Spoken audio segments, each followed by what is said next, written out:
Là một phần của khóa học này bởi Deep Learning AI, tôi hy vọng không chỉ dạy bạn những ý tưởng kỹ thuật trong Deep Learning, mà còn giới thiệu cho bạn một số người, một số anh hùng trong Deep Learning, những người đã phát minh ra rất nhiều ý tưởng mà bạn học được trong khóa học này hoặc trong chuyên ngành này.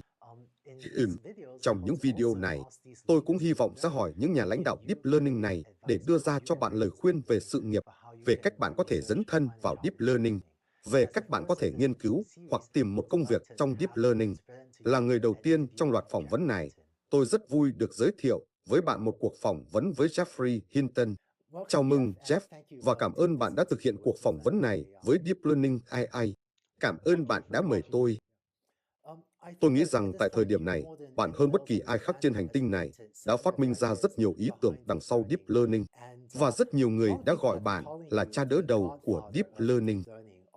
Mặc dù cho đến khi chúng ta trò chuyện cách đây vài phút, tôi mới nhận ra bạn nghĩ rằng tôi là người đầu tiên gọi bạn như vậy, điều mà tôi rất vui khi được thực hiện.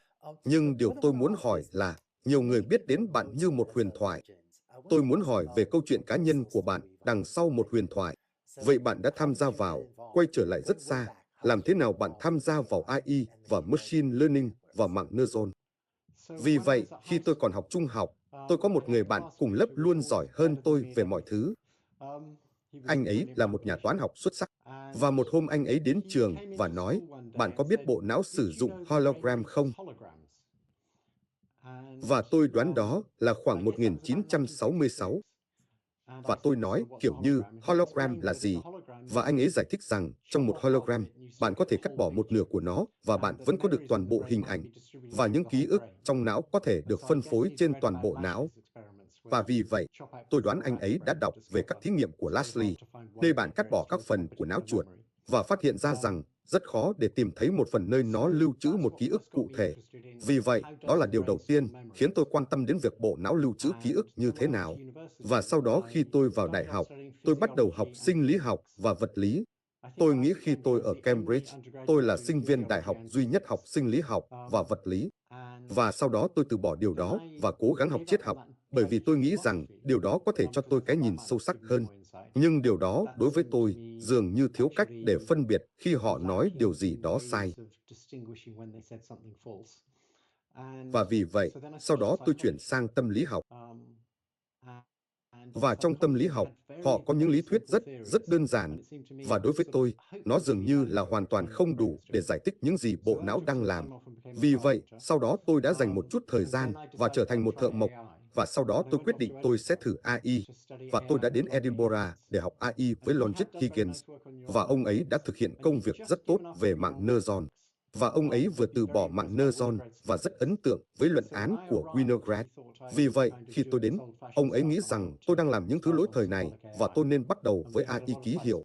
Và chúng tôi đã có rất nhiều cuộc tranh cãi về điều đó, nhưng tôi vẫn tiếp tục làm những gì tôi tin tưởng. Và sau đó thì sao? Cuối cùng tôi đã có bằng tiến sĩ về AI và sau đó tôi không thể tìm được việc làm ở Anh. Nhưng tôi đã thấy một quảng cáo rất hay về học bổng Sloan ở California. Và tôi đã xoay sở để có được một trong số đó và tôi đã đến California.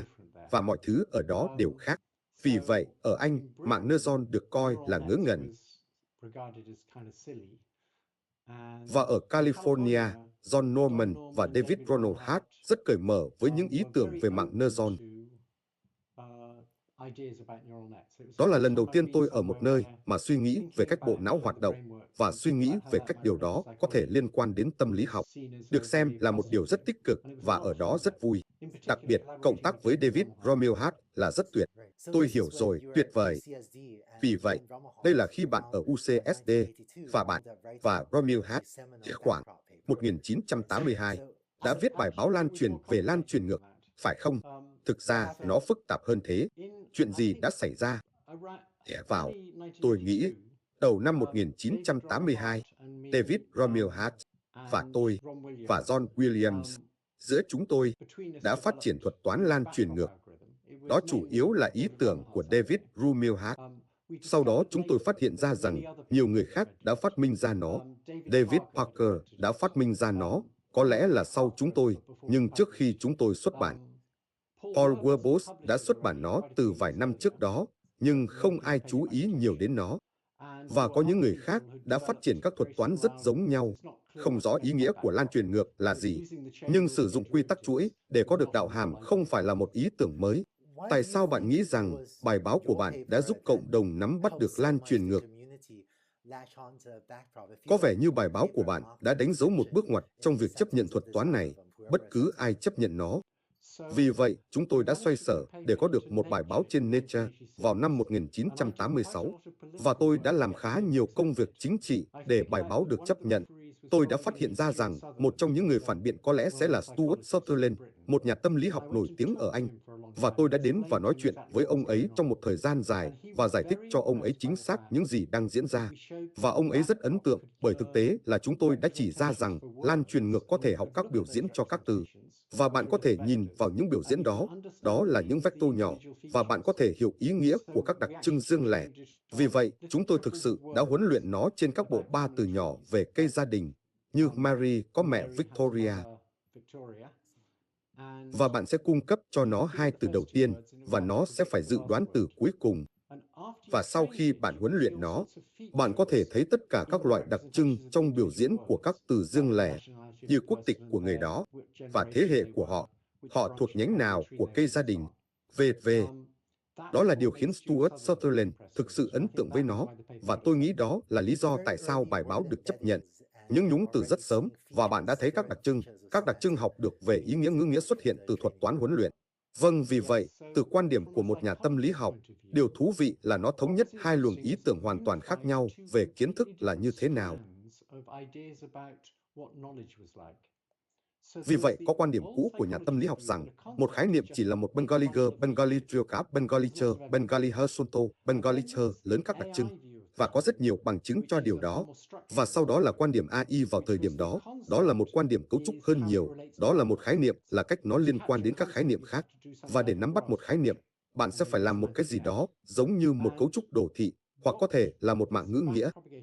Và ví dụ lan truyền ngược này cho thấy rằng bạn có thể cung cấp cho nó thông tin sẽ đi vào một cấu trúc đồ thị, hoặc trong trường hợp này, một cây gia đình, và nó có thể chuyển đổi thông tin đó thành các đặc trưng theo cách mà sau đó nó có thể sử dụng các đặc trưng để lấy thông tin mới nhất quán, tức là tổng quát hóa. Nhưng điều quan trọng là sự qua lại giữa biểu diễn đồ họa hoặc biểu diễn cấu trúc cây của cây gia đình và biểu diễn của những người như các vector đặc trưng lớn.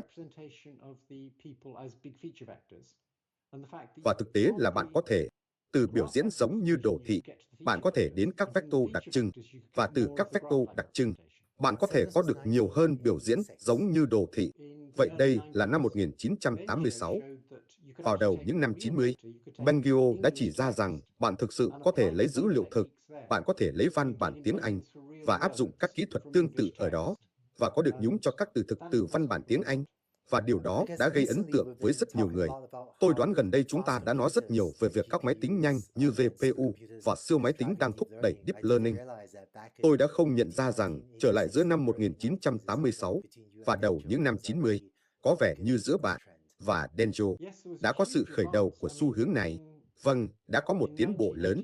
Ý tôi là vào năm 1986, tôi đã sử dụng một máy list ít hơn 1/10 của một megaflop. Và vào khoảng năm 1993 hoặc khoảng đó, mọi người đã thấy khoảng 10 megaflop. Vì vậy, đó là một hệ số 100, và đó là thời điểm mà nó dễ sử dụng vì máy tính ngày càng nhanh hơn. Trong vài thập kỷ qua, bạn đã phát minh ra rất nhiều phần của mạng Neuron và Deep Learning. Tôi thực sự tò mò, trong tất cả những thứ bạn đã phát minh, bạn vẫn thấy thú vị nhất về những thứ nào ngày hôm nay. Vì vậy, tôi nghĩ rằng cái đẹp nhất là công việc tôi đã làm với Terry Sinofsky trên máy Baltimore. Vì vậy, chúng tôi phát hiện ra rằng có một thuật toán học thực sự đơn giản áp dụng cho các mạng lưới lớn được kết nối dày đặc, nơi bạn chỉ có thể nhìn thấy một vài nút. Vì vậy, nó sẽ học các biểu diễn ẩn. Và đó là một thuật toán rất đơn giản. Và nó trông giống như một thứ mà bạn có thể có được trong não vì mỗi khớp thần kinh chỉ cần biết về hành vi của hai tế bào thần kinh mà nó được kết nối trực tiếp. Và thông tin được lan truyền là như nhau. Có hai giai đoạn khác nhau mà chúng tôi gọi là thức và ngủ. Nhưng trong hai giai đoạn khác nhau, bạn đang truyền thông tin theo cùng một cách. Trong khi ở một thứ gì đó như lan truyền ngược, có một đường truyền xuôi và một đường truyền ngược và chúng hoạt động khác nhau. Chúng đang gửi các loại tín hiệu khác nhau. Vì vậy, tôi nghĩ đó là điều đẹp nhất. Và trong nhiều năm, nó trông giống như một sự tò mò vì có vẻ như nó quá chậm. Nhưng sau đó, tôi đã loại bỏ một chút vẻ đẹp. Và thay vì để mọi thứ ổn định, chỉ cần sử dụng một lần lặp trong một mạng lưới đơn giản hơn một chút. Và điều đó đã tạo ra các máy polling hạn chế mà thực sự hoạt động hiệu quả trong thực tế. Ví dụ, trong cuộc thi Netflix, máy Boltzmann hạn chế là một trong những thành phần của mục giành chiến thắng. Trên thực tế, rất nhiều sự hồi sinh gần đây của mạng neuron và Deep Learning bắt đầu vào khoảng, tôi đoán, năm 2007 là máy Boltzmann hạn chế và công trình máy Boltzmann không hạn chế mà bạn và phòng thí nghiệm của bạn đã thực hiện. Vâng, đó là một trong những công trình khác mà tôi rất hài lòng. Ý tưởng rằng bạn có thể huấn luyện một máy Boltzmann hạn chế, chỉ có một lớp đặc trưng ẩn, và bạn có thể học một lớp đặc trưng. Và sau đó bạn có thể coi những đặc trưng đó là dữ liệu và làm lại. Và sau đó bạn có thể coi các đặc trưng mới mà bạn đã học được là dữ liệu và làm lại bao nhiêu lần tùy thích. Vì vậy, điều đó thật tuyệt. Nó hoạt động trong thực tế. Và sau đó UIT nhận ra rằng toàn bộ có thể được coi là một mô hình duy nhất. Nhưng đó là một loại mô hình kỳ lạ. Đó là một mô hình mà ở trên cùng bạn có một máy Boltzmann hạn chế, nhưng bên dưới đó bạn có một mạng lưới niềm tin sigmoid. Đó là thứ mà Bradford Neal đã phát minh ra nhiều năm trước đó. Vì vậy, đó là một mô hình có hướng. Và những gì chúng tôi đã xoay sở để đưa ra bằng cách huấn luyện các máy BOS hạn chế này là một cách hiệu quả để thực hiện suy luận trong các mạng niềm tin sigmoid. Vì vậy, vào khoảng thời gian đó, có những người làm mạng neuron sẽ sử dụng các mạng kết nối dày đặc, nhưng không có bất kỳ cách tốt nào để thực hiện suy luận xác suất trong chúng. Và bạn có những người làm mô hình đồ họa như Mike Jordan, người có thể thực hiện suy luận đúng cách, nhưng chỉ trong các mạng kết nối thưa thớt. Và những gì chúng tôi đã xoay sở để chỉ ra là có một cách để học các mạng niềm tin sâu này để có một dạng suy luận gần đúng rất nhanh. Nó chỉ xảy ra trong một lần chuyển tiếp duy nhất, và đó là một kết quả rất đẹp. Và bạn có thể đảm bảo rằng mỗi khi bạn học thêm một lớp đặc trưng, có một giới hạn. Mỗi khi bạn học một lớp mới, bạn có một giới hạn mới, và giới hạn mới luôn tốt hơn giới hạn cũ. Giới hạn biến phân cho thấy rằng khi bạn thêm các lớp, vâng, tôi nhớ điều đó. Vì vậy, đó là điều thứ hai mà tôi thực sự hào hứng. Và tôi đoán điều thứ ba là công việc tôi đã làm với Bradford Neal về các phương pháp biến phân. Hóa ra những người trong thống kê đã làm công việc tương tự trước đó, nhưng chúng tôi không biết về điều đó. Vì vậy, chúng tôi đã xoay sở để làm cho EM hoạt động tốt hơn rất nhiều bằng cách cho bạn thấy rằng bạn không cần phải thực hiện một bước E hoàn hảo. Bạn có thể thực hiện một bước E gần đúng. Và EM là một thuật toán lớn trong thống kê, và chúng tôi đã cho thấy một sự tổng quát hóa lớn về nó. Và đặc biệt, vào năm 1993, tôi đoán, với Van Kemp, tôi đã làm một bài báo, tôi nghĩ, là bài báo Bayes biến phân đầu tiên, nơi chúng tôi chỉ ra rằng bạn thực sự có thể thực hiện một phiên bản học Bayes dễ xử lý hơn nhiều bằng cách xấp xỉ hậu nghiệm thực sự với một Gaussian. Ồ, tôi hiểu rồi. Và bạn có thể làm điều đó trong mạng neuron. Và tôi đã rất hào hứng với điều đó. Tôi hiểu. Tuyệt vời. Đúng vậy. Dạ vâng. Tôi nghĩ tôi nhớ tất cả những bài báo này, bài báo EM xấp xỉ của Nu và Hinton. Tôi đã dành nhiều giờ để đọc nó. Và tôi nghĩ, bạn biết đấy, một số thuật toán bạn sử dụng ngày nay, hoặc một số thuật toán mà rất nhiều người sử dụng gần như hàng ngày là những gì? Những thứ như dropout hoặc, tôi đoán, kích hoạt LELU đến từ nhóm của bạn. Đúng và không? Vì vậy, những người khác đã nghĩ về các đơn vị tuyến tính được chỉnh lưu, và chúng tôi thực sự đã thực hiện một số công việc với các máy bột hạn chế cho thấy rằng một LELU gần như tương đương với toàn bộ ngăn xếp các đơn vị logistics, và đó là một trong những điều giúp LELU được chú ý. Tôi đã thực sự tò mò về điều đó. Bài báo LELU có rất nhiều phép toán cho thấy rằng hàm này có thể được xấp xỉ với công thức thực sự phức tạp này. Bạn đã làm phép toán đó để bài báo của bạn được chấp nhận vào một hội nghị học thuật, hay tất cả các phép toán đó thực sự ảnh hưởng đến sự phát triển của Max của không và X. Đó là một trong những trường hợp mà thực sự toán học rất quan trọng đối với sự phát triển của ý tưởng. Vì vậy, tôi đã biết về các đơn vị tuyến tính được chỉnh lưu rõ ràng, và tôi biết về các đơn vị logistics. Và vì công việc trên máy Boltzmann, tất cả các công việc cơ bản đã được thực hiện bằng cách sử dụng các đơn vị logistics. Và vì vậy, câu hỏi là liệu thuật toán học có thể hoạt động trong một cái gì đó với các đơn vị tuyến tính được chỉnh lưu không? Và bằng cách chỉ ra các đơn vị tuyến tính được chỉnh lưu gần như tương đương với một ngăn xếp các đơn vị logistics. Chúng tôi đã chỉ ra rằng tất cả các phép toán sẽ đi qua. Tôi hiểu, và nó cung cấp nguồn cảm hứng, nhưng ngày nay hàng tấn người sử dụng LELU và nó chỉ hoạt động mà không nhất thiết phải hiểu cùng một động lực. Dạ vâng. Một điều tôi nhận thấy sau đó khi tôi đến Google, tôi đoán vào năm 2014, tôi đã có một bài nói chuyện tại Google về việc sử dụng LELU và một ngách khởi tạo bằng ma trận đơn vị. Bởi vì điều tốt đẹp về Relus là nếu bạn tiếp tục nhân rộng các lớp ẩn và bạn khởi tạo bằng đơn vị, nó chỉ sao chép mẫu trong lớp bên dưới. Và vì vậy, tôi đã chỉ ra rằng bạn có thể huấn luyện các mạng với 300 lớp ẩn, và bạn có thể huấn luyện chúng thực sự hiệu quả nếu bạn khởi tạo bằng đơn vị. Nhưng tôi đã không theo đuổi điều đó nữa, và tôi thực sự hối hận vì đã không theo đuổi điều đó. Chúng tôi đã xuất bản một bài báo với Quark Lee cho thấy bạn có thể khởi tạo các mạng lưới tái phát như vậy. Nhưng lẽ ra tôi nên theo đuổi nó hơn nữa, vì sau đó, những mạng lưới còn lại này thực sự là loại đó. Trong những năm qua, tôi đã nghe bạn nói rất nhiều về bộ não. Tôi đã nghe bạn nói về mối quan hệ giữa lan truyền ngược và bộ não. Suy nghĩ hiện tại của bạn về điều đó là gì? Tôi thực sự đang làm một bài báo về điều đó ngay bây giờ. Tôi đoán suy nghĩ chính của tôi là thế này. Nếu hóa ra lan truyền ngược là một thuật toán thực sự tốt để thực hiện việc học, thì chắc chắn quá trình tiến hóa có thể đã tìm ra cách thực hiện nó. Ý tôi là bạn có những tế bào có thể biến thành nhãn cầu hoặc răng. Bây giờ, nếu các tế bào có thể làm điều đó, chúng chắc chắn có thể thực hiện lan truyền ngược và có lẽ có áp lực chọn lọc rất lớn cho nó. Vì vậy, tôi nghĩ ý tưởng của các nhà thần kinh học rằng nó có vẻ không hợp lý là ngớ ngẩn.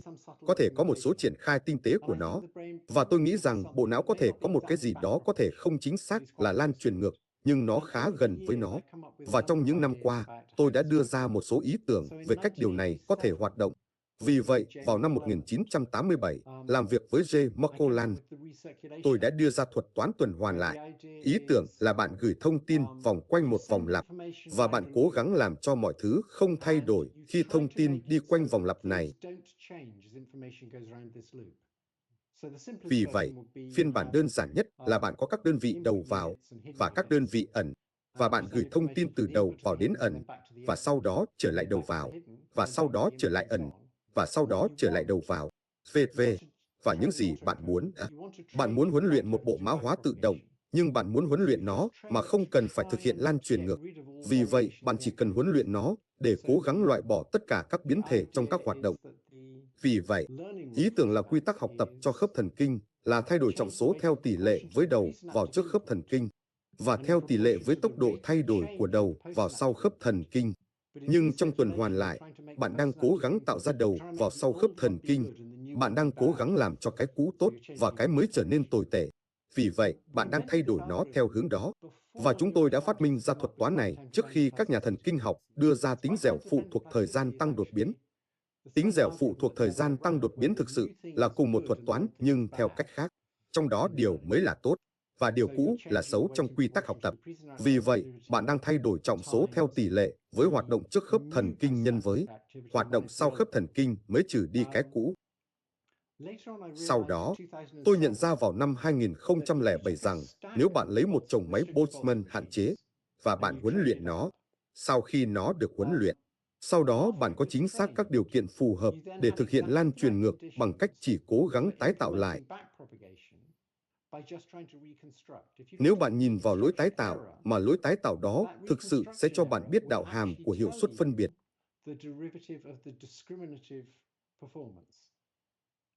Và tại hội thảo Deep Learning đầu tiên tại NIPS vào năm 2007, tôi đã có một bài nói chuyện về điều đó, ẩn như hoàn toàn bị bỏ qua. Sau đó, Yashio Bengio đã tiếp nhận ý tưởng này và thực sự đã thực hiện khá nhiều công việc hơn về điều đó. Và bản thân tôi đã làm nhiều việc hơn về nó. Và tôi nghĩ ý tưởng này rằng nếu bạn có một chồng bộ mã hóa tự động, thì bạn có thể nhận được đạo hàm bằng cách gửi hoạt động ngược lại, và xem xét lối tái tạo là một ý tưởng thực sự thú vị. Rất có thể là cách bộ não thực hiện. Một chủ đề khác mà tôi biết bạn đã suy nghĩ rất nhiều, và tôi nghe nói bạn vẫn đang làm việc là làm thế nào để đối phó với nhiều thang thời gian trong Deep Learning. Vậy bạn có thể chia sẻ suy nghĩ của bạn về điều đó không? Vâng, thực ra, điều đó quay trở lại năm đầu tiên của tôi, khi còn là một sinh viên tốt nghiệp. Bài nói chuyện đầu tiên tôi từng đưa ra là về việc sử dụng cái mà tôi gọi là trọng số nhanh. Vì vậy, trọng số thích ứng nhanh, nhưng phân giải nhanh, và do đó có thể giữ bộ nhớ ngắn hạn. Và tôi đã chỉ ra trong một hệ thống rất đơn giản vào năm 1973 rằng bạn có thể thực hiện đệ quy thực sự với những trọng số đó. Và ý tôi muốn nói về đệ quy thực sự là các nơ-ron được sử dụng để biểu diễn mọi thứ được tái sử dụng, để biểu diễn mọi thứ trong lời gọi đệ quy. Và các trọng số được sử dụng để biểu diễn kiến thức được tái sử dụng trong lời gọi đệ quy. Và vì vậy, điều đó đặt ra câu hỏi là khi bạn thoát ra khỏi một lời gọi đệ quy, làm thế nào bạn nhớ được bạn đang làm gì? Bộ nhớ đó ở đâu? Bởi vì bạn sử dụng các nơ-ron cho lời gọi đệ quy. Và câu trả lời là bạn có thể đưa bộ nhớ đó vào các trọng số nhanh, và bạn có thể khôi phục trạng thái hoạt động của các nơ-ron từ các trọng số nhanh đó. Và gần đây hơn, làm việc với Jimmy Barr, chúng tôi thực sự đã có một bài báo trong NIPS về việc sử dụng các trọng số nhanh cho đệ quy như vậy. Vì vậy, đó là một khoảng cách khá lớn. Mô hình đầu tiên không được công bố vào năm 1973, và sau đó mô hình của Jimmy Barr là vào năm 2015, tôi nghĩ, hoặc 2016. Vì vậy, nó khoảng 40 năm sau. Và tôi đoán một ý tưởng khác mà tôi đã nghe bạn nói đến trong vài năm nay, hơn 5 năm, tôi nghĩ là capsule. Bạn đang ở đâu với điều đó? Được rồi, vì vậy tôi đã trở lại trạng thái mà tôi đã quen, đó là tôi có ý tưởng này mà tôi thực sự tin tưởng và không ai khác tin vào nó. Và tôi gửi các bài báo về nó, và tất cả chúng đều bị từ chối. Nhưng tôi thực sự tin vào ý tưởng này và tôi sẽ tiếp tục thúc đẩy nó. Vì vậy, nó phụ thuộc vào có một vài ý tưởng chính. Một là về cách bạn biểu diễn các thực thể đa chiều. Và bạn có thể biểu diễn các thực thể đa chiều bằng một vector hoạt động nhỏ, miễn là bạn biết chỉ có một trong số chúng. Vì vậy, ý tưởng là trong mỗi vùng của hình ảnh, bạn sẽ giả định rằng có nhiều nhất một loại đặc trưng cụ thể. Và sau đó bạn sẽ sử dụng một loạt các nơ-ron, và hoạt động của chúng sẽ đại diện cho các khía cạnh khác nhau của đặc trưng đó. Giống như trong khu vực đó, chính xác tọa độ x và y của nó là gì? Nó ở hướng nào? Nó di chuyển nhanh như thế nào? Nó có màu gì? Nó sáng như thế nào? Và những thứ tương tự như vậy. Vì vậy, bạn có thể sử dụng một loạt các nơ-ron để biểu diễn các chiều khác nhau của cùng một thứ, miễn là chỉ có một trong số chúng. Đó là một cách biểu diễn rất khác so với những gì chúng ta thường quen thuộc trong mạng nơ-ron. Thông thường trong mạng nơ-ron, chúng ta chỉ có một lớp rất lớn và tất cả các đơn vị đi và làm bất cứ điều gì chúng làm. Nhưng bạn không nghĩ đến việc nhóm chúng lại thành các nhóm nhỏ đại diện cho các tọa độ khác nhau của cùng một thứ. Vì vậy, tôi nghĩ rằng nên có cấu trúc bổ sung này, và sau đó ý tưởng khác đi kèm với điều đó. Vì vậy, điều này có nghĩa là trong biểu diễn phân tán, bạn phân vùng biểu diễn để có các tập hợp con khác nhau để biểu diễn, phải không? Tôi gọi mỗi tập hợp con đó là một capsule. Và ý tưởng là một capsule có thể biểu diễn một trường hợp của một đặc trưng, nhưng chỉ một. Và nó đại diện cho tất cả các thuộc tính khác nhau của đặc trưng đó. Vì vậy, đó là một. Đó là một đặc trưng có nhiều thuộc tính trái ngược với một nơ-ron bình thường trong một mạng nơ-ron bình thường. Chỉ có một thuộc tính tỷ lệ. Chắc chắn rồi. Tôi hiểu. Dạ vâng. Và sau đó những gì bạn có thể làm. Nếu bạn có điều đó là bạn có thể làm một cái gì đó mà mạng nơ-ron bình thường rất tệ. Đó là bạn có thể làm. Cái mà tôi gọi là định tuyến theo thỏa thuận. Vì vậy, giả sử bạn muốn thực hiện phân đoạn, và bạn có một cái gì đó có thể là miệng, và một cái gì đó khác có thể là mũi, và bạn muốn biết liệu bạn có nên kết hợp chúng lại với nhau để tạo thành một thứ không. Vì vậy, ý tưởng là bạn sẽ có một capsule cho miệng có các thông số của miệng, và bạn có một capsule cho mũi có các thông số của mũi. Và sau đó để quyết định có nên kết hợp chúng lại với nhau hay không. Bạn yêu cầu mỗi người trong số họ bỏ phiếu cho các thông số nên có trong một khuôn mặt. Bây giờ nếu chuột và mũi có mối quan hệ không gian phù hợp, chúng sẽ đồng ý. Vì vậy, khi bạn nhận được hai capsule ở một cấp độ bỏ phiếu cho cùng một tập hợp các thông số ở cấp độ tiếp theo, bạn có thể cho rằng chúng có thể đúng, bởi vì sự đồng ý trong một không gian chiều cao là rất khó xảy ra. Và đó là một cách lọc rất khác so với những gì chúng ta thường sử dụng trong mạng nơ-ron. Vì vậy, Tôi nghĩ rằng việc định tuyến theo thỏa thuận này sẽ rất quan trọng để giúp mạng Neutron tổng quát hóa tốt hơn nhiều từ dữ liệu hạn chế. Tôi nghĩ rằng nó sẽ rất tốt trong việc xử lý các thay đổi trong điểm nhìn, rất tốt trong việc thực hiện phân đoạn, và tôi hy vọng nó sẽ hiệu quả thống kê hơn nhiều so với những gì chúng ta hiện đang làm trong mạng Neutron. Đó là nếu bạn muốn đối phó với những thay đổi trong điểm nhìn, bạn chỉ cần cung cấp cho nó một loạt các thay đổi trong điểm nhìn và huấn luyện nó trên tất cả chúng. Tôi hiểu. Đúng, đúng. Vì vậy, thay vì chỉ học có giám sát chuyển tiếp, bạn có thể học điều này theo một cách khác. Chà, tôi vẫn dự định thực hiện nó với học có giám sát, nhưng cơ chế của đường truyền xuôi rất khác. Nó không phải là một đường truyền xuôi thuần túy, theo nghĩa là có một chút lặp lại đang diễn ra. Nơi bạn nghĩ rằng bạn đã tìm thấy một cái miệng, và bạn nghĩ rằng bạn đã tìm thấy một cái mũi, và bạn thực hiện một chút lặp lại để quyết định xem chúng có thực sự nên đi cùng nhau để tạo thành một khuôn mặt không. Tôi hiểu. Và bạn có thể thực hiện lan truyền ngược cho tất cả các lần lặp đó. Tôi hiểu. Vì vậy, bạn có thể huấn luyện tất cả một cách phân biệt. Tôi hiểu. Và chúng tôi đang làm việc đó ngay bây giờ tại nhóm của tôi ở Toronto. Vì vậy, bây giờ tôi có một nhóm Google nhỏ ở Toronto, một phần của nhóm Brain. Tôi hiểu. Vâng, tôi hiểu. Và đó là điều tôi hào hứng ngay bây giờ. Tôi hiểu, tuyệt vời. Vâng, mong chờ bài báo đó khi nó ra mắt. Nếu nó xuất hiện, bạn đã làm việc trong Deep Learning trong vài thập kỷ. Tôi thực sự tò mò, suy nghĩ của bạn, sự hiểu biết của bạn về AI đã thay đổi như thế nào trong những năm này. Vì vậy, tôi đoán rất nhiều lịch sử trí tuệ của tôi đã xoay quanh lan truyền ngược và cách sử dụng lan truyền ngược, cách sử dụng sức mạnh của nó. Vì vậy, để bắt đầu, vào giữa những năm 80, chúng tôi đã sử dụng nó để học phân biệt và nó hoạt động tốt. Sau đó, tôi đã quyết định vào đầu những năm 90 rằng, trên thực tế, hầu hết việc học của con người sẽ là học không giám sát. Và tôi quan tâm nhiều hơn đến việc học không giám sát. Và đó là khi tôi làm việc trên những thứ như thuật toán thức ngủ. Và những bình luận của bạn vào thời điểm đó cũng thực sự ảnh hưởng đến suy nghĩ của tôi. Vì vậy, khi tôi lãnh đạo Google Brain, dự án đầu tiên của chúng tôi đã dành rất nhiều công sức cho việc học không giám sát vì ảnh hưởng của bạn. Đúng vậy. Và có thể tôi đã làm bạn hiểu lầm. Đó là, về lâu dài, tôi nghĩ rằng học không giám sát sẽ hoàn toàn quan trọng. Nhưng bạn phải đối mặt với thực tế. Và những gì đã hoạt động trong khoảng 10 năm qua là học có giám sát, huấn luyện phân biệt nơi bạn có nhãn hoặc bạn đang cố gắng dự đoán điều tiếp theo trong một chuỗi để nó hoạt động như nhãn. Và điều đó đã hoạt động cực kỳ tốt.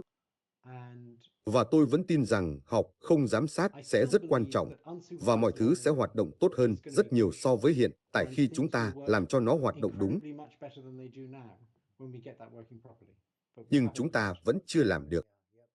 Tôi nghĩ rằng nhiều người cao cấp trong Deep Learning, bao gồm cả bản thân tôi, vẫn rất hào hứng với nó. Chỉ là không ai trong chúng ta thực sự có bất kỳ ý tưởng nào về cách thực hiện nó. Có lẽ bạn biết, tôi không cảm thấy như mình biết.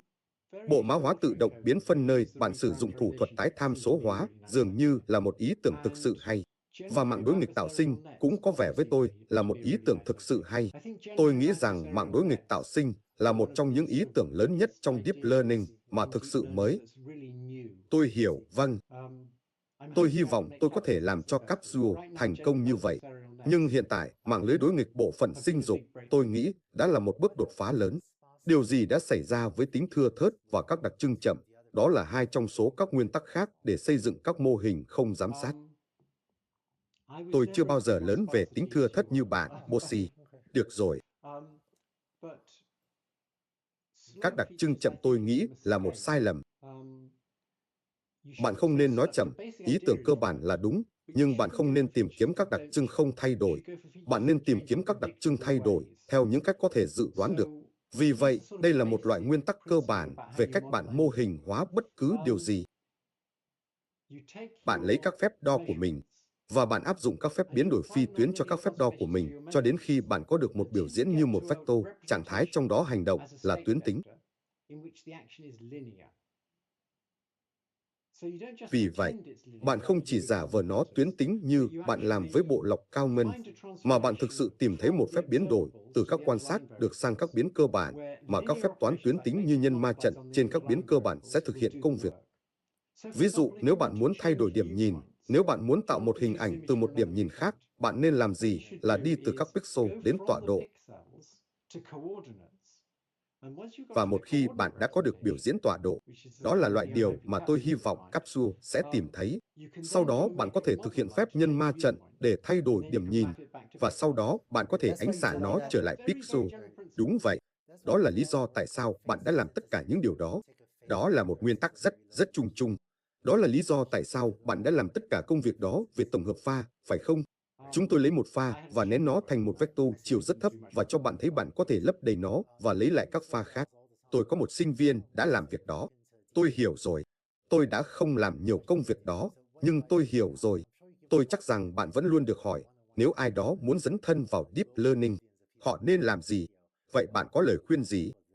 Tôi chắc rằng bạn đã đưa ra rất nhiều lời khuyên cho mọi người trong các cuộc gặp riêng, nhưng đối với khán giả toàn cầu đang xem video này, bạn có lời khuyên nào cho họ để tham gia vào Deep Learning?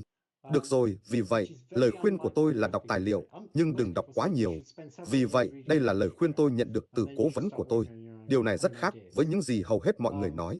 Hầu hết mọi người nói rằng bạn nên dành vài năm để đọc tài liệu, và sau đó bạn nên bắt đầu làm việc với những ý tưởng của riêng bạn. Và điều đó có thể đúng với một số nhà nghiên cứu. Nhưng đối với các nhà nghiên cứu sáng tạo, tôi nghĩ điều bạn muốn làm là đọc một chút tài liệu và nhận thấy điều gì đó mà bạn nghĩ mọi người đang làm sai và trái ngược theo nghĩa đó. Bạn nhìn vào nó và nó không có cảm giác đúng, và sau đó tìm ra cách làm cho đúng. Và sau đó khi mọi người nói với bạn rằng điều đó không tốt, hãy cứ tiếp tục. Và tôi có một nguyên tắc rất tốt để giúp mọi người tiếp tục, đó là trực giác của bạn tốt hay không. Nếu trực giác của bạn tốt, bạn nên làm theo chúng và cuối cùng bạn sẽ thành công. Nếu trực giác của bạn không tốt, thì bạn làm gì cũng không quan trọng. Đúng vậy. Lời khuyên đầy cảm hứng. Vậy thì cứ làm tới đi. Bạn cũng có thể tin vào trực giác của mình. Không có lý do gì để không tin tưởng chúng. Tôi hiểu rồi. Vâng. Tôi thường khuyên mọi người không chỉ đọc mà còn sao chép các bài báo đã xuất bản. Và có lẽ điều đó đặt ra một giới hạn tự nhiên về số lượng bạn có thể làm, bởi vì việc sao chép kết quả khá tốn thời gian. Đúng vậy, khi bạn cố gắng sao chép một bài báo đã xuất bản, bạn sẽ khám phá ra tất cả các thủ thuật nhỏ cần thiết để làm cho nó hoạt động. Một lời khuyên khác mà tôi có là không bao giờ ngừng lập trình. Bởi vì nếu bạn giao cho một sinh viên một việc gì đó, nếu họ là một sinh viên kém, họ sẽ quay lại và nói rằng nó không hiệu quả. Và lý do nó không hoạt động là một số quyết định nhỏ mà họ đã đưa ra mà họ không nhận ra là quan trọng. Và nếu bạn đưa nó cho một sinh viên giỏi, chẳng hạn như Yi Quay Thê, bạn có thể đưa cho anh ta bất cứ điều gì, và anh ấy sẽ quay lại, và anh ấy sẽ nói rằng nó đã hoạt động. Tôi nhớ đã làm điều này một lần, và tôi nói, nhưng chờ một chút, Yi Quay. Kể từ khi chúng ta nói chuyện lần cuối, tôi nhận ra rằng nó không thể hoạt động vì lý do sau. Và Yi Quay nói, ồ vâng, tôi đã nhận ra điều đó ngay lập tức. Vì vậy, tôi cho rằng bạn không có ý đó. Tôi hiểu rồi. Vâng, điều đó thật tuyệt. Vâng. Để xem nào. Có lời khuyên nào khác cho những người muốn dấn thân vào AI và Deep Learning không? Tôi nghĩ về cơ bản là đọc đủ để bạn bắt đầu phát triển trực giác và sau đó tin vào trực giác của bạn. Tôi hiểu rồi. Tuyệt. Và cứ làm tới đi. Tôi hiểu rồi. Tuyệt. Và đừng quá lo lắng nếu mọi người khác nói đó là điều vô nghĩa. Và tôi đoán không có cách nào để biết người khác đúng hay sai khi họ nói đó là điều vô nghĩa. Nhưng bạn chỉ cần làm tới và sau đó tìm ra. Đúng vậy. Nhưng có một cách. Có một điều là nếu bạn nghĩ đó là một ý tưởng thực sự hay, và những người khác nói với bạn rằng đó hoàn toàn là vô nghĩa, thì bạn biết bạn thực sự đang đi đúng hướng.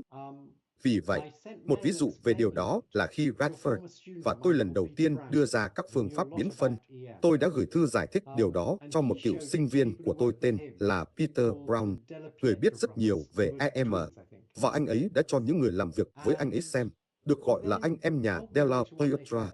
Họ là anh em sinh đôi, tôi nghĩ vậy. Và sau đó anh ấy nói với tôi những gì họ đã nói. Và họ nói với anh ấy, hoặc là anh chàng này say rượu, hoặc anh ta chỉ ngu ngốc. Vì vậy, họ thực sự nghĩ rằng đó là điều vô nghĩa. Bây giờ nó có thể là một phần do cách tôi giải thích nó, bởi vì tôi đã giải thích nó theo các thuật ngữ trực quan. Khi bạn có một ý tưởng mà bạn cho là tốt và những người khác cho là hoàn toàn rắc rưởi, đó là dấu hiệu của một ý tưởng thực sự tốt. Ồ, tôi hiểu rồi. Trừ khi bạn sai. Vâng. Ồ, và các chủ đề nghiên cứu. Bạn biết đấy, các sinh viên mới tốt nghiệp nên làm việc về cái gì, capsule, và có thể là học không giám sát. còn gì khác không? Một lời khuyên tốt cho sinh viên mới tốt nghiệp là xem liệu bạn có thể tìm được một cố vấn có niềm tin tương tự như bạn không. Bởi vì nếu bạn làm việc với những thứ mà cố vấn của bạn cảm thấy sâu sắc, bạn sẽ nhận được rất nhiều lời khuyên tốt và thời gian từ cố vấn của bạn. Nếu bạn làm việc với những thứ mà cố vấn của bạn không quan tâm, tất cả những gì bạn nhận được là bạn sẽ nhận được một số lời khuyên, nhưng nó sẽ không hữu ích bằng "Tôi hiểu rồi." Và cuối cùng là lời khuyên cho người học. Bạn cảm thấy thế nào về những người tham gia chương trình tiến sĩ so với việc tham gia một công ty hàng đầu hoặc một nhóm nghiên cứu hàng đầu? Vâng, nó phức tạp. Tôi nghĩ rằng hiện tại điều đang xảy ra là không có đủ các học giả được đào tạo về Deep Learning để giáo dục tất cả những người chúng ta cần được giáo dục trong các trường đại học. Đơn giản là không có đủ băng thông giảng viên ở đó. Nhưng tôi nghĩ rằng đó sẽ là tạm thời. Tôi nghĩ điều đã xảy ra là hầu hết các khoa đều rất chậm hiểu loại cuộc cách mạng đang diễn ra. Tôi đồng ý với bạn rằng đó không hẳn là một cuộc cách mạng công nghiệp lần thứ hai, nhưng nó là một cái gì đó gần như ở quy mô đó. Và có một sự thay đổi lớn đang diễn ra, về cơ bản là vì mối quan hệ của chúng ta với máy tính đã thay đổi. Thay vì lập trình chúng, bây giờ chúng ta cho chúng thấy khi chúng tìm ra nó. Đó là một cách sử dụng máy tính hoàn toàn khác, và các khoa khoa học máy tính được xây dựng dựa trên ý tưởng lập trình máy tính, và họ không hiểu rằng việc cho máy tính thấy này sẽ lớn như lập trình máy tính. Và vì vậy họ không hiểu rằng một nửa số người trong khoa nên là những người giúp máy tính làm mọi việc bằng cách cho chúng thấy. Tôi hiểu rồi. Đúng vậy. Vì vậy, bộ phận của tôi từ chối thừa nhận rằng nó nên có rất nhiều người làm việc này. Nó nghĩ rằng họ đã có một vài và có thể thêm một vài người nữa, nhưng không quá nhiều. Và trong tình huống đó, bạn phải dựa vào các công ty lớn để thực hiện khá nhiều việc đào tạo. Vì vậy, Google hiện đang đào tạo những người mà chúng tôi gọi là cư dân não. Tôi nghi ngờ các trường đại học cuối cùng sẽ bắt kịp. Tôi hiểu rồi. Trên thực tế, có lẽ rất nhiều sinh viên đã nhận ra điều này. Rất nhiều chương trình tiến sĩ hàng đầu, hơn một nửa số người nộp đơn thực sự muốn làm việc trên việc cho thấy hơn là lập trình. Vâng, vâng, tuyệt, vâng. Trên thực tế, để ghi nhận công lao, trong khi Deep Learning AI đang tạo ra một chuyên ngành Deep Learning, theo như tôi biết, MOOC Deep Learning đầu tiên thực sự là của bạn, được giảng dạy trên Coursera vào năm 2012. Và hơi lạ đó là khi bạn lần đầu tiên công bố thuật toán LMS-Prop, thuật toán này cũng đã thành công. Đúng vậy. Vâng, như bạn biết, đó là vì bạn đã mời tôi làm MOOC. Và sau đó khi tôi rất nghi ngờ về việc làm điều đó, bạn đã liên tục thúc đẩy tôi làm điều đó. Vì vậy, rất tốt là tôi đã làm, mặc dù đó là rất nhiều công việc. Vâng, và cảm ơn bạn đã làm điều đó. Tôi nhớ bạn đã phàn nàn với tôi về việc đó nhiều như thế nào, và bạn thức khuya. Nhưng tôi nghĩ rất nhiều người học đã được hưởng lợi từ MOOC đầu tiên của bạn, và tôi vẫn rất biết ơn bạn vì điều đó. Điều đó tốt. Trong những năm qua, tôi đã thấy bạn tham gia vào các cuộc tranh luận về mô hình cho AI, và liệu có một sự thay đổi mô hình cho AI hay không? Bạn có thể chia sẻ suy nghĩ của bạn về điều đó không? Vâng, vui lòng. Vì vậy, tôi nghĩ rằng trong những ngày đầu, trở lại những năm 50, những người như von Neumann và Turing không tin vào AI ký hiệu. Họ được truyền cảm hứng nhiều hơn từ bộ não. Thật không may, cả hai đều chết quá trẻ và tiếng nói của họ không được lắng nghe. Và trong những ngày đầu của AI, mọi người hoàn toàn bị thuyết phục rằng AI các biểu diễn bạn cần cho trí thông minh là các biểu thức ký hiệu của một số loại sắp xếp logic, nơi bạn có thể làm những việc không đơn điệu và không hoàn toàn là logic, nhưng một cái gì đó giống như logic, và bản chất của trí thông minh là lý luận. Điều đã xảy ra bây giờ là có một quan điểm hoàn toàn khác, đó là một suy nghĩ là gì, chỉ là một vector hoạt động thần kinh rất lớn. Vì vậy, hãy so sánh điều đó với một suy nghĩ là một biểu thức ký hiệu. Và tôi nghĩ rằng những người nghĩ rằng suy nghĩ là biểu thức ký hiệu đã mắc một sai lầm lớn. Những gì đến là một chuỗi các từ và những gì xuất hiện là một chuỗi các từ. Và vì điều đó, chuỗi từ là cách hiển nhiên để biểu diễn mọi thứ. Vì vậy, họ nghĩ rằng những gì phải ở giữa là một chuỗi các từ hoặc một cái gì đó giống như một chuỗi các từ. Và tôi nghĩ những gì ở giữa không giống như một chuỗi các từ. Tôi nghĩ rằng ý tưởng rằng suy nghĩ phải ở trong một loại ngôn ngữ nào đó cũng ngớ ngẩn như ý tưởng rằng việc hiểu bố cục của một cảnh không gian phải ở dạng pixel. Pixel đi vào. Và nếu chúng ta có một máy in ma trận điểm gắn liền với chúng ta, thì pixel sẽ đi ra. Nhưng những gì ở giữa không phải là pixel. Và vì vậy tôi nghĩ suy nghĩ chỉ là những vector lớn này. Và các vector lớn có sức mạnh nhân quả. Chúng gây ra các vector lớn khác. Và điều đó hoàn toàn không giống như quan điểm AI tiêu chuẩn rằng suy nghĩ là biểu thức ký hiệu. Tôi hiểu rồi. Vâng, tôi đoán AI chắc chắn đang đi đến quan điểm mới này trong những ngày này. Một số trong số đó. Tôi hiểu rồi. Tôi nghĩ rằng rất nhiều người trong AI vẫn nghĩ rằng suy nghĩ phải là biểu thức ký hiệu. Cảm ơn bạn rất nhiều vì đã thực hiện cuộc phỏng vấn này. Thật thú vị khi nghe Deep Learning đã phát triển như thế nào trong những năm qua, cũng như cách bạn vẫn đang giúp thúc đẩy nó vào tương lai. Vì vậy, cảm ơn bạn, Jeff. Vâng, cảm